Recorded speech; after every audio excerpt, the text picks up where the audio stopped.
What problems are you admiring?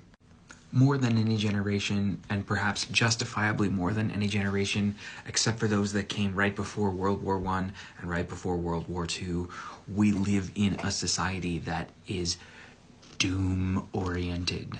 It is a testament to the terror that this generation has felt that the post-9/11 generation, Gen Z, doesn't even conceive of 9/11 as a tragedy in their collective consciousness because they've lived through COVID and mass shootings and recessions and the climate apocalypse impending upon us. It can be easy and to a degree epistemically justified to feel hopeless, but I don't think we should admire the problems. Samantha Power, author of this book and also UN ambassador responsible for helping get chemical weapons out of Syria and gay rights onto the UN agenda, has some things to say about doom and hopelessness. One is, don't admire the problem. It's a waste of time, to a degree, to spend time rehashing what the problem is over and over and over again. And I have to admit, as an online educator, part of my job is to teach people that problems exist. There is a role for this in a society that wants to say, there is no such thing as redlining, there is no such thing as mass incarceration, there is no such thing as all of these unjust systems. Educating about the existence of the problem is different from admiring the problem.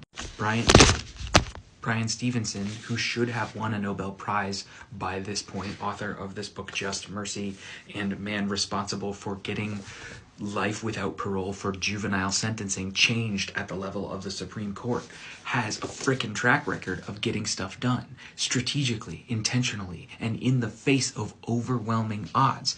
Part of his philosophy is that you have to frickin' hope. To concede to hopelessness is to give up, as he said in his Johns Hopkins graduation speech that I've watched a bajillion times.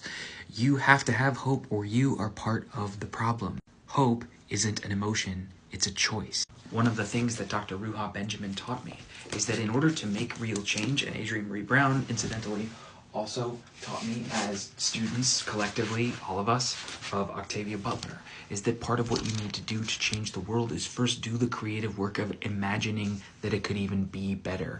If we spend too much of our time and energy admiring problems, we don't spend our precious time and energy imagining how it could be better. I'll close on this one. Finding a path to hopefulness is not like an intellectual exercise. It's like a necessity for survival.